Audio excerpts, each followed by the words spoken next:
Good morning, everybody. This is Carlos from the Omega Boost Accelerator, which is going to be called the Bootstrap Trader Accelerator, with the very first Omega Boost Trade Lab pre-market analysis video. All right, so in this video, I'm going to walk through the outlook on potential movements that we expect from the Nasdaq this morning.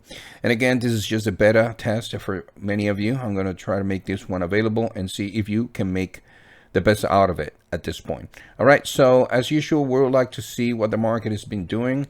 It's been a while since I've done some of these interesting pre-market analysis, but you know the point. We would like to start from right to left and understand where the market is at this point. So basically, this is where the market is. The question is where it's coming from, so we can understand and make some assumptions of the intentions. And once we have that, then it's going to be easier for everyone at this point. So the first step is I understand and I see here the market making multiple swing lows. Let's just talk about structure first. So if we kind of study the structure of the market, the way that it is right now, this is kind of a very strong supporting structure, multiple lows, not being able to break free from that imaginary level. And then it's coming from these high impact levels that happened on the previous trading session, indicating that the market is on a upward stepping stone. So we call this a pivot step or bullish potential structure into the upper side, at least from the supporting side of things. Once we have that in place, we can understand that the market most likely is going to be it's still being driven by buyers at this point. Let's go on to the top side. We can see kind of a similar scenario, right, coming down in this area, and the same structure is happening on the top, indicating, right, that sellers are not letting the market going further upwards. So this is where the imaginary triangle formation, right, comes into play, indicating that the market is getting tighter and tighter and eventually should break out to the downside or to the upside. That's a beautiful part of what we have here, because it doesn't matter where they go. We know exactly the areas where they most likely will hit if they start moving up, or the areas where most likely they will hit if they start moving down. That's a beautiful part of the whole thing here, and the part of being a little bit knowledgeable in structure reading. All right, so now that we know exactly that the market is kind of a little bit unbiased, we would like to make some assumptions, an idea. Okay, there's got to be a wedge or a threshold that pulls this into the right direction of knowing where is it that they're going. If we pull back a couple of sessions back, now things change, right? Now we can see clearly that the market is coming from a very strong upward movement.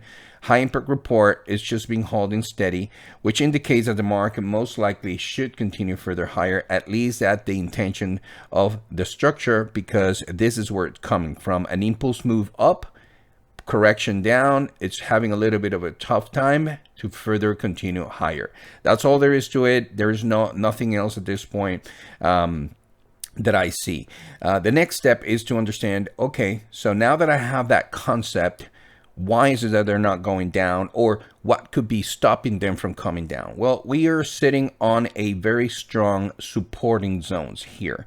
Now, you see that there are two color codes. The yellow ones are the ones that we call synergy zone. These are validated by 5 different analyses, one on top of each other, and we call them synergy zone, right? So that's a synergy zone, sell zone. And this one right here, although I call it a support buy zone, it's actually a synergy buy zone, meaning there is a lot of buying pressure mounting in these area. So if the market end up coming down, I know this should be our first step of consideration of going into a buy mode, meaning they should hold between those price points that we have here of 12,513 all the way down to 12,473. This is a very strong buying pressure area, and the market should be. And if indeed this is what the intentions are, that's all I'm trying to explain. The market might move into this area, bounce from it, continue into the sell zone, test from it, come back down and try to break it and continue further higher. That's an idea that it could happen. On the other way around, it also can look like the market is just hovering and holding at the synergy sell zone, right? So they might want to try to break free from it, and if they can't, then they will come back and try to go this way, right? That's another outlook of that we can expect. The market has already been tested both sides here. So we're caught up in this area, and I'm going to talk to you about how we can benefit from knowing this in advance. And lastly, the next opportunity could be that the market might test this area, come back down, and then finally break free to continue further higher. Remember, on the long-term side of things, the market is coming from a huge upward movement. The idea is to expect for the market to continue somehow into the buy zone. In order for us to validate that, we do have a good old friend here that benefits us by having all this information on hand, and is the OT. Makes sense? So right now you can see the OTs on bias, M15. We would love to see that M15 above 115 and 20%. We notice that the QQQ is selling off as we speak. So this is giving me a heads up of one of the patterns that I'm expecting based on what I'm seeing is that the market might want to correct first. And I can expect the market come back and hover into the support zone, continue to break down, and possibly find its way into the synergy buy zone. This is the buy area where I would like to see the market bouncing from, having a lot of issues not breaking free from it. And once they break outside of it, then we're going to be looking for a continuation to the upper side, right? That's the way that I see it. If we compare that to what we see here on the OT, we can clearly see how the QQQ is mostly bullish for the longer part, and short-term in the short-term basis, it's just a little bit on the sell side. Market hasn't opened yet, so this can change. However, if we pay attention to the NQ, mostly slightly bullish and unbiased, which makes perfect sense that the market is sideways. But as I said, look, makes sense, right? Mostly bullish, sideways, unbiased, a little bit negative. And what do we mention?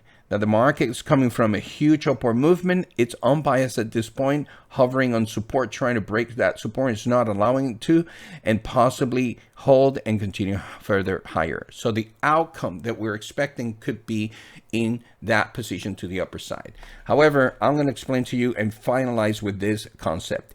Since we have two tied up zones where we're at right now, we have a short-term short position targeting the buy zone here, because there is kind of enough space here to capitalize 21, 26 point, 44 points, and even 59 points. There is enough meat left for us to capitalize on the downside before the market encountering this next buy zone and giving us another opportunity by waiting for the reaction of the buy zone and potentially giving us that buy opportunity to the upper side. Right? But we're hovering in this support buy zone right here, and we're hovering between the synergy zone, which turns the whole thing. And this is the part that I want you to understand. This whole thing right here becomes the no trade zone. For me, this is my personal preference. So I like to add a couple of things here on the fly. So I'll mark the bottom part of it. 12,529 is the bottom of the no trade zone. And the top will be the close. That dotted black line on the top, it becomes the close. I'm going to put dark. Let me change that color to very black. There you go. So that one right there is the close of the previous day. The market is opening on a gap down. It's probably going to try to close the gap and come back down, so on and so forth. We'll see about that. But I will not be selling even if they come back all the area to the buy support, because this is a very strong support area. Look, every time that the market hovers and touches this area, it's not allowing to, right? Only if they break below the 12,529, we might see a small window of opportunity to come in and try to grasp a couple of points on the way down. If you feel like taking those quick trades set up for 16, 20, 40 and 50 points, by all means you can do so, but just be aware of the fact that the market might be having a tough time breaking free from all this support, which indicates be careful and start closing in your trail stop as the market goes down. Once we break free from the buy zone to the way down to the bottom part, then we can expect the market go and visit the next support buy zone area. All this becomes targets for us. So as the market moves, right? let me delete this so we don't get confused. This kind of no trade zone that we just labeled right there, if the market breaks free from it, this becomes kind of the next support, but we use those as targets on the way down. If they cleared out the low of 12,471 area, the next level should be that 12,407, 12,352, 12,314, and 12,249, right? Meaning that the support buy zone becomes the strongest because it has a lot of floating orders within it. It's like a pocket of buying pressure, and it's also kind of a gap thing that we need to fill.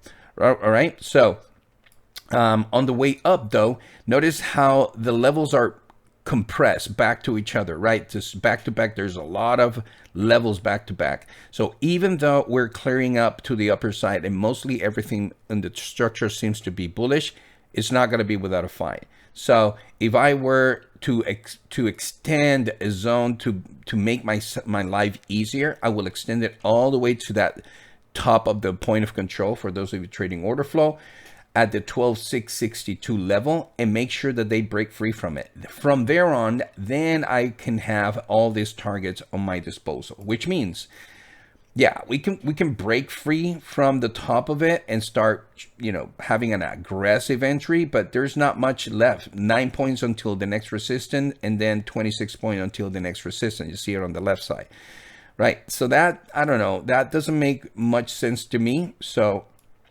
once we break above that 12,664, then we will have a 20 to 30 point level, a 38 to 40 point level, 68, 78, 102, all the way up to 198 to the upper ground. Okay, those are the potentials to the upper side once we break free from the 12,663. The rules of engagements are the same. We pay attention to the OT, let the market open first. We know exactly what to expect on these areas and the zones. I provide you a snapshot of all the levels for you and your benefit to have it as a guide or a map, if you will.